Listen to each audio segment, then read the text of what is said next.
Hello and welcome back to another edition of Simply Serie A, the Italian football podcast.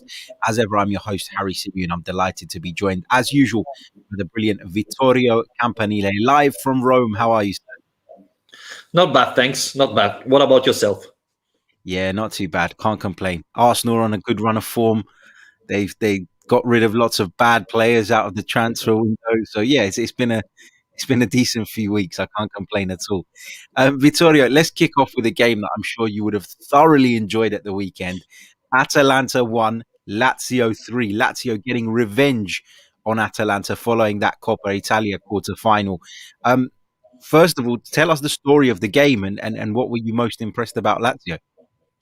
Well, after the Coppa Italia final a couple of years ago, where Lazio defeated Atalanta 2-0, Lazio failed to beat Atalanta again. And it looks like it was a rivalry there because Atalanta and Lazio in the last couple of years battled for the Champions League spot. Atalanta, it's a very dangerous team, especially, I don't know why, in January, they usually play great football. And with this said, I was concerned that Lazio could face another defeat after the one of Wednesday in Coppa Italia. Instead, the most impressive thing was that Lazio pretty much dominated the match, which against a offensive team like Atalanta, it's really hard to do. Atalanta had one shot on target, the goal they scored in the second half.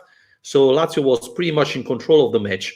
I think Inzaghi prepared it very well, and Gasperini didn't expect to see Lazio playing like that. So it's an important win for Lazio because this is the fifth win in a row in Serie A.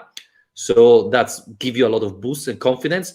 And considering that all the big teams have won, keeping up with the big guns, it's the key for Lazio because they are fighting for a spot in the Champions League. And if they lost Sunday, it would have been very hard to achieve it. For sure. And it took just 2 minutes, didn't it, for Lazio to break the deadlock. Adam Marusic with an absolute stunner of a goal into the top corner. Nobody saw that coming, did they? No, absolutely. It was a huge surprise.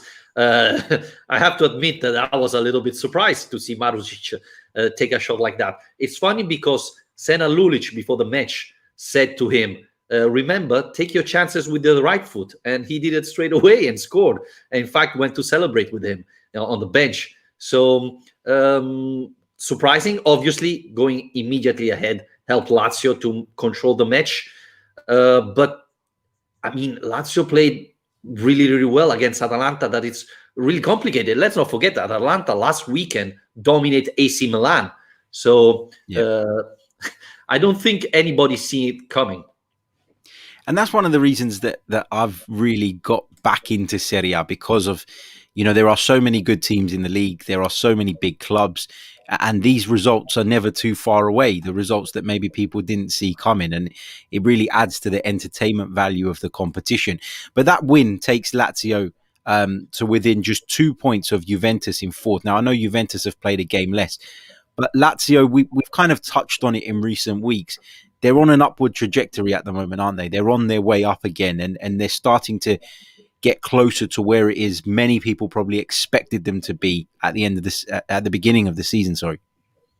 Yes, we have to say that Juventus has to play against Napoli, so one of the two will lose points. I presume so. If Juventus win, then Lazio will catch up with Napoli, or the other way around. So that's important. And yes, finally, without the Champions League, that will come back in February, Inzaghi and the players could focus to the Serie A. Now Lazio will have, for the first time, 6 days to prepare for the next match against Cagliari. And, you finally have a couple of days to rest, to prepare for the match. And this had a huge impact in Lazio performance. I don't think it's a coincidence that since the Champions League finished, Lazio have started to win in Serie A. And Lazio have won 5 matches in a row, but they beated Atalanta, Sassuolo, Roma in the derby, Parma, we are talking about all good teams. So this is probably the most important thing. Beating big teams give you confidence, give you a big boost, and you think that you finally can play at that level. So that's very important. You make a great point. 5 wins in a row for Lazio. There's not another team in the division who have been in such fine form over the last 5 games. So Lazio definitely the ones to watch at the moment. Definitely on an upward trajectory. If you were an Atalanta fan, Vittorio, would you be beating yourself up about this game? Was it just a bad day at the office from an Atalanta perspective? Well, we have to say something about Atalanta. Atalanta, it's very good at the wingers. They press you very high. They didn't have Gosens and Hotterberg that maybe Serie A lovers know very well, but people that doesn't follow Serie A don't know these players. I don't want to say they are the key of success of Atalanta, but they are very, very important. And we saw it. Lazio dominated on both wingers. So, no, I don't think Atalanta fans should be that much concern about losing against Lazio. Lazio is a great team, and you just dominated AC Milan. I think if you're an Atalanta fan, you should be still convinced that they can reach the Champions League. My only question mark would be: are you sure that without Gomez, this team can beat consistently other big teams? Because we saw against Milan, they dominated because they play so fast. And this created problems to AC Milan. Against Lazio, where you weren't able to play as fast as like that, maybe you needed a talented player like Gomez in midfield to light up your team. And that's maybe a player you're going to miss. Yeah, and we probably should talk a little bit about Papu Gomez because, of course, he's left the club. He's joined Sevilla in Spain. The fee was around about £4.9 million. That's what we were quoted. So it's not a major fee, but I think given his age and given the fact that the whole of Europe is in a bit of a crisis at the moment, you can understand why Atalanta didn't get a massive amount for the player, but it just feels weird to me. It feels like the end of an era for Atalanta because they've been really strong over the last few years. And one of the kind of, the standout players throughout that period has been Papu Gomez. How do they go about replacing somebody like that who has become synonymous, I guess, with Atalanta? Yes. I mean, it's very difficult. I agree, Papu Gomez, it's old, but let's not forget he's 32 to 33, something like that. 32, yep. So a lot of Italian team got in touch with Atalanta saying, hey, how much do you want for this player? It looks like Atalanta for the player asked for 10, 11 million euros. That probably was too much for Serie A. The problem is Gasperini is a great manager, but he has problem with relationship. We saw it when he managed Inter a couple of years ago.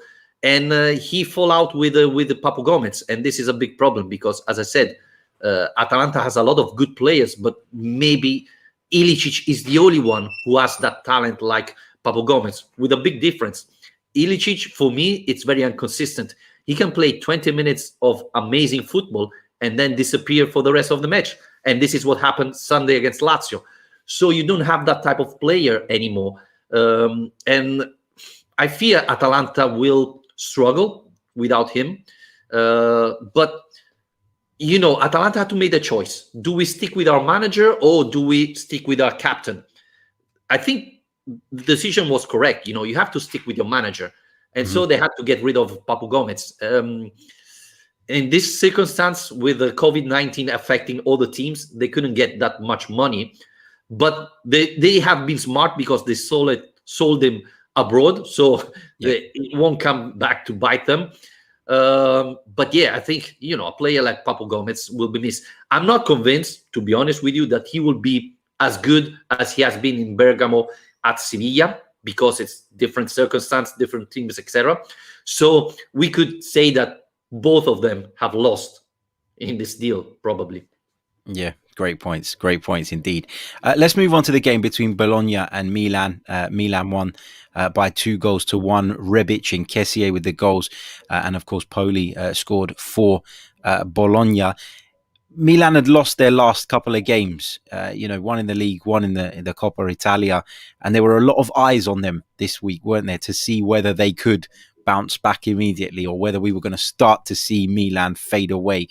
To their credit, they got all 3 points, but they made hard work of it, didn't they? again, I would say again, and we said it in this podcast pretty much every single week. It's you can see it two ways, right? Uh, Big teams find a way to win, even if they're playing bad football.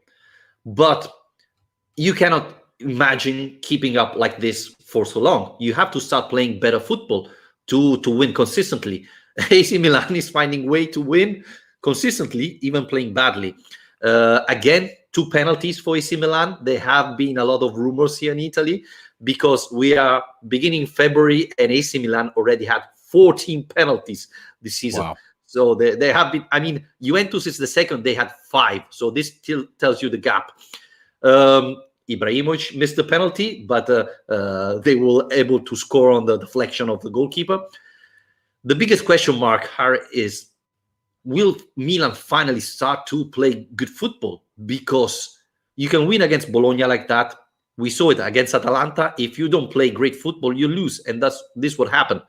So the question mark is they have to step up. They have to start playing well because against big team, this won't be enough. But on the other side, you can say, well, they came from 2 defeats.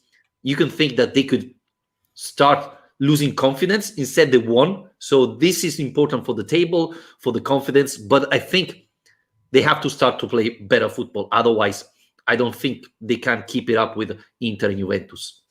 Yeah, my gut feeling is that they won't. Is that they'll start to fade off a little bit, and I hate to say that because of the Italian sides. You know, you'll know I don't support anybody specifically, but I do have a soft spot for Milan. Always have. So I'd like to see them go on and be crowned champions. But I just every week I watch them and I feel like you say, that they're just not quite at the level that is needed to always get over the line. And as you said, against most teams in the division, they probably will, but it can't continue. One thing we have to point out is that Donnarumma is playing unbelievable. And again, against Bologna, a couple of great saves. People said it's like Donnarumma made a goal on Sunday because of his saves. In Italy, we believe that great goalkeepers help you win the league. And so we have to be honest and say that probably at this point, Milan has the best goalkeeper in Serie A. And this will definitely help them. But with Serie A change, now it's a very offensive mind league, I would say. You have to play. Having a great goalkeeper is not enough. And we saw it against Atalanta. So Milan has to play better, but definitely having Donnarumma on your side helps you definitely a lot, I would say. For sure. And just for those who maybe don't watch Donnarumma too often, he's matured as a goalkeeper, hasn't he? I think he's gotten better and better as the years have gone by. Yes, definitely. He has improved a lot in this couple of years. I think, as you were saying, he's become more mature. He's still very young, but he's playing like 5 years in Serie A, so he's a very mature player for his age. He felt the pressure. We all remember the problems with renewing his contract a couple of years ago. Now this summer probably they will have another discussion because Raiola wants to push him somewhere else where he can get more money. So he has been in a hot seat, and this helped him mature. I think he's a great goalkeeper. I don't know if he's at Buffon top level, but he's definitely the best in Italy.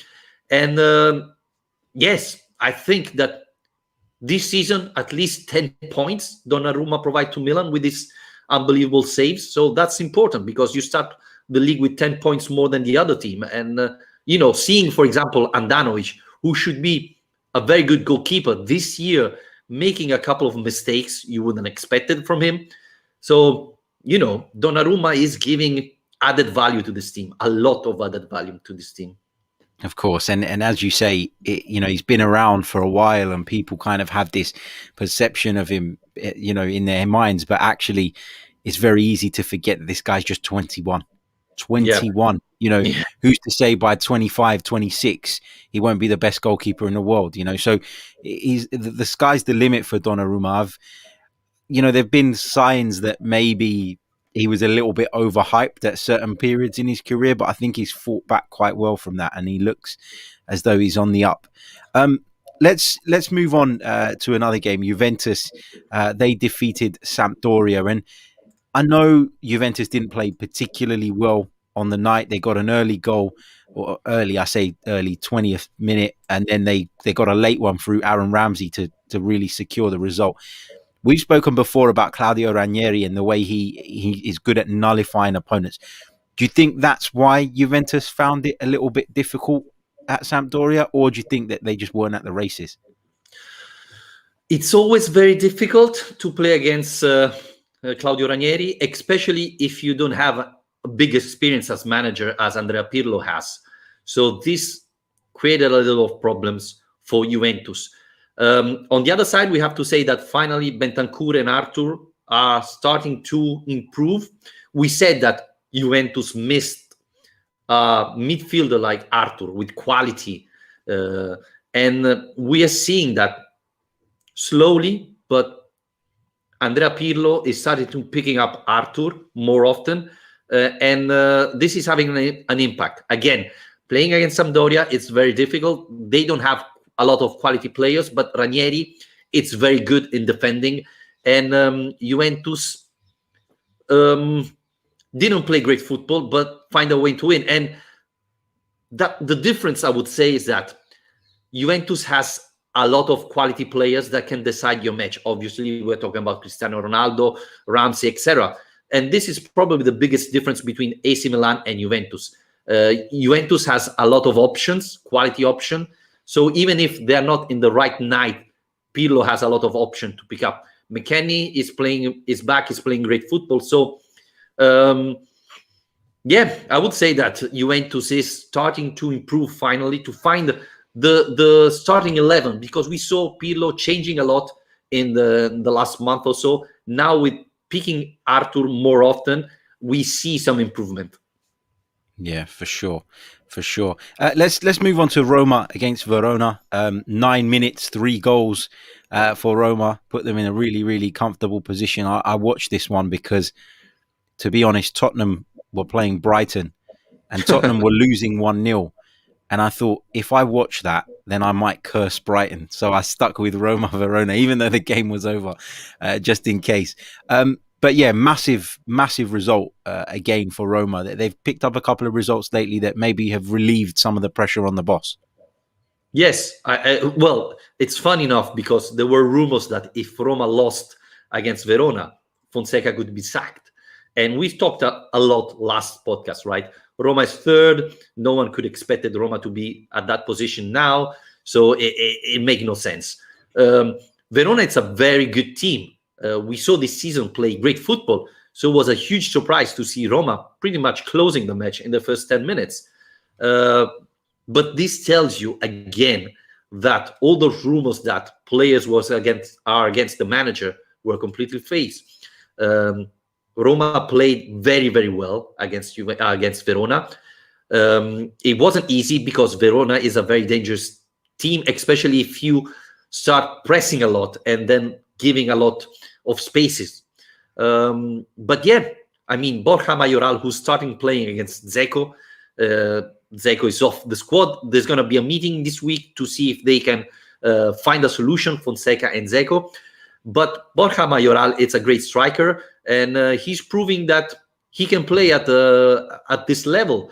And I said it, Roma is third. I think they can fight for the Champions League till the end of the season. So great performance because, again, as I said, Verona is a very dangerous team, and they had the best defense till now in Serie A. So scoring 3 goals against Verona is never easy. So really well done from Roma.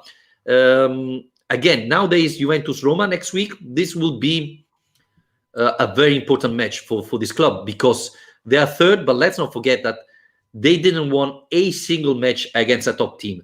They drew against Juventus, they lost the derby, they lost against Napoli, and so on. So to make the final step, probably, they have to beat one of the big teams. Now, against Juventus in Turin, it's going to be quite complicated, but they have to show improvement. Yeah, for sure. And another good performance from Henrik Mkhitaryan as well. I didn't want to say it. He had another good game. Yeah, it hurts. It hurts. He had another good game for Roma, and it's certainly worth highlighting that. Looking at Inter, they made easy work of Benevento 4-0 at San Siro. Romelu Lukaku with a brace, backing up your point, Vittorio, that when he plays against the smaller sides, Yep. he's as good as anybody, but it's that level up that maybe he struggles with. But perhaps more importantly for Inter, Lautaro Martinez ended his goal drought, which is it feels like he misses so many chances every week that he Definitely. needed that, didn't he? Yes, definitely. I mean, we saw him playing, and you think this guy, it's amazing. And then in front of the keeper, he always shoot wide or miss incredible chances. He's not very good in finishing, which for a striker, it's quite an issue there.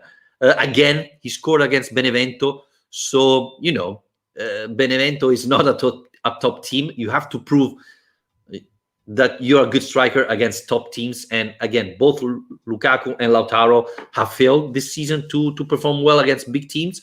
But this is an important win because let's not forget that Inter has proved us that they can play very well against big teams. They beat Juventus and then they were stopped against Udinese. So there was some concern after winning the derby that they could relax a little bit and lose points at home against Benevento. This didn't happen, so this is promising. We saw even Eriksen start, and the first goal, we can say that it's you have to give credit to Eriksen for this free kick. So we're seeing improvement there. We're seeing Inter, slowly picking up, improving match after match. And, I think seeing how Milan is playing, seeing how Juventus is playing, seeing how Inter is performing now, if I was an Inter fan, I would be excited because I think finally things are going my way. And it will be very interesting to see the next matches of Inter because, as I said, the team in Conte has so many players to pick up. And in the last month or so, he failed to make the right choices. But now with Barella playing so well, with Lautaro finally scoring, with Eriksen finally showing his talent, I mean, this team is complete. I mean, this team can really win the Scudetto. They also have the Coppa Italia semi-final first leg to come, don't they, tonight? Which is a bit of a distraction, I guess. A big distraction, I would say. Yeah. Against Juventus as well. I mean, it's a massive rivalry, isn't it? So it probably is a bit of a distraction. But Antonio Conte is actually going through a touchline ban at the moment as well, isn't he? After insulting the referee during the Udinese game. So it's it's a difficult period coming up. They travel to Fiorentina at the weekend, which, I know Fiorentina haven't been in the best of form, but that's always a tricky tie as well. So they need to stay focused into, and they need to not have the blips that we've seen them have so often over the last couple of seasons that have ultimately denied them really challenging Juve till the end. I wanted to just touch on the Christian Eriksen thing because obviously scored that brilliant goal in the Coppa Italia game against Milan, contributed again at the weekend. At the weekend. He didn't get a move away. He hasn't gone anywhere. There was talk of him potentially leaving San Siro on loan. That didn't happen. Are we seeing signs maybe that Antonio Conte is softening his stance towards Christian Eriksen? Is he going to let him kind of prove his worth a little bit more now because he is playing more regularly at the moment? I think he's forced to. I think, the press conference before Inter Benevento was a little bit surprising because he said, well, it's not that he scores a free kick and then he has the right to start the next match, which it wasn't very nice for Eriksen to hear that, even though he started afterwards. But Inter wanted money for Eriksen. No one came offering that amount of money. So they had to keep him. And again, he's a talented player. Now, let's get this straight. He's a good player. He's not, I don't know, an improved player. We saw it with Tottenham. He was amazing. He doesn't fit very well with Antonio Conte tactic, but I think the job of the manager is when you have a talent player, you have to make him perform as good as he can. So Antonio Conte has to find a way to give time to Eriksen to make him perform, because he has talent and he saw it when he had the chances. So I think he will be forced to play. And, you have Coppa Italia, that is very important, especially against Juventus. And I think the goal in the derby gave Eriksen a lot of confidence. And this is important. Now, if he plays against Juventus and scores, for example, this will be massive for him and for the team, because obviously, if you have a player back like Eriksen, this is a big boost for the team, right? Because you have a very talented player. So yes, I think the club forced Conte to give him more space, because you invested 20 million euros and you cannot waste that money, especially in these financial conditions. So I think we will see Eriksen play much more. And on the other side, we have to say, with Barella playing so well, this definitely helps Eriksen, because if you have close to you a player that it's simply playing great football, then this will help you make life easier, right? So, yeah, I think Eriksen will play more. For sure.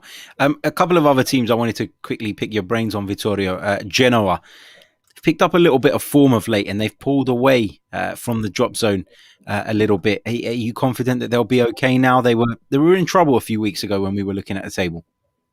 Well, what can we say about Davide Ballardini, the manager of Genoa? Since he picked the team, Genoa has completely transformed. They have become, one of the, I wouldn't say best team in the league, but definitely in form. They're winning a lot of matches. Mattia Destro, that looked like a former player, a player who could not anymore play in Serie A, has started scoring consistently every single week. So, praise to Davide Ballardini, because this team looked like they had no chance to survive this year, to stay in Serie A. Since he came on, Genoa is playing amazing football. They are winning a lot of matches. They don't care who against they're playing. They always find a way to play great football and to win. So definitely Ballardini, I don't know how he made it, because Genoa didn't sign a lot of players, but with the players he had available, he transformed the team. And yes, I think at this point, if nothing terrible happens, they are safe, I would say. And probably at the moment, Harry, I would say there are three teams probably that teams want to avoid: Milan, Lazio, and Genoa, because they are the team that are in best shape at the moment. Yeah, for sure. And just finally, let's quickly touch on Napoli a little bit, because they got a 2-0 win against Parma. It feels like there's and I'm speaking from what I read here. Of course, you're in Italy. You'll probably know a lot better than me. But is there a little bit of pressure, or was there a little bit of pressure on Gattuso going into this one? Because you've said it before. Yeah. They've got the quality to be pushing at a much higher level than they're currently operating. You look at Napoli now. Yeah, they're in fifth. But, they were kind of outsiders, weren't they, for the top 2, top 3 at the start of the season. What's going on there? Is it just Gattuso? Is it deeper than that? What do you think is the problem there? I know they won this weekend, but it just doesn't feel quite there. I don't know. Roma and Napoli has been very similar. They try to self-destroy. The interview Gattuso made after that match was really scaring if you are a Napoli fan, because he said he wasn't happy about what De Laurentiis did. De Laurentiis is the owner of Napoli, because as we talked about, there were rumors that Benitez could come back to manage the club and Gattuso could be sacked.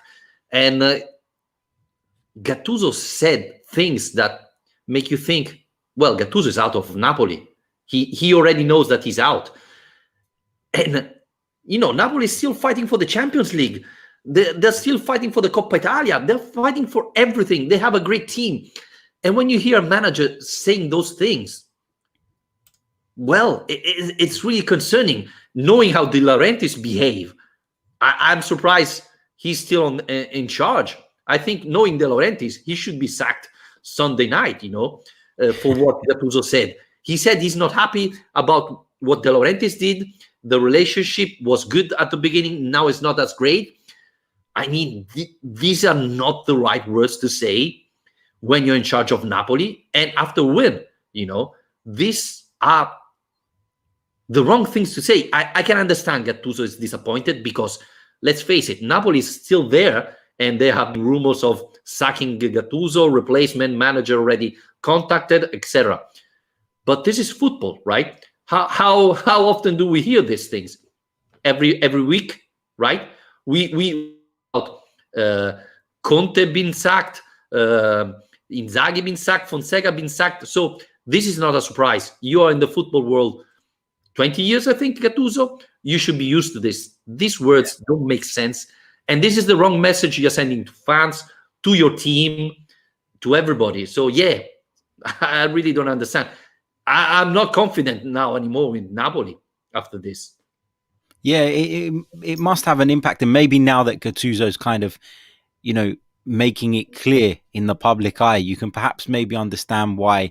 And I know you said Napoli are up there. They are, of course. They're in fifth place. They're only, 3 points off of Roma in third. And they've played a game less. But it just feels like with Napoli, the way I look at it is they've got the players and they've got the talent to be a little bit closer to the leaders than they are. But if all this stuff is going on behind the scenes, that obviously doesn't help. And you're right, De Laurentiis has been ruthless in the past. I wouldn't be surprised if, Gattuso was out the door very soon. And maybe this is where Gattuso, sometimes his passion and his kind of willingness to fight can let him down a little bit, because you just feel like he's kind of signing his own death warrant at the moment. Definitely. And one thing that we always say in Italy is that Juventus is winning because behind there is a club with big experience. They know how to help the manager. Take Andrea Pirlo. He has no experience, but the club was behind him, protect him. And if there are fights in the locker room, they never get out if it's in Juventus. If it's Inter doing things like that, the day afterwards is on every Italian newspaper. And this is a problem. Why Inter doesn't win and why Juventus does? Is this the difference? Same thing you can say with Napoli. The I don't know why this self-destroy thing that Napoli has, it's unbelievable. This is a good team that could fight for the Scudetto. But Gattuso saying these things, I think they have zero chances now. And this is something that would never, ever happen to Juventus. Never. Rumors of replacing the manager and things like that will never pop out in Juventus. And let's not forget that Pirlo has been terrible this season, especially at the beginning. So this is why Juventus win very often and Napoli never wins, even if they had unbelievable teams. This lack of club helping the manager, the players, this is a big problem. It's a lack of unity, isn't it, behind the scenes? Yeah, completely agree. Some great points. Vittorio, we're going to leave it there. Thank you so much for joining me once again. Don't forget, guys, if you haven't already, make sure you follow Vittorio on Twitter at Vittorio Campa. Make sure you check out the Lazio Lounge as well. Give us a follow on Twitter at Simply Serie A. Make sure you're subscribed to the podcast as well. That really, really helps. And if you could be kind enough to leave us a review, we'd very much appreciate that as well. Vittorio, thank you again. And we will see you all next week with another edition of Simply Serie A. Until then, ciao. Ciao.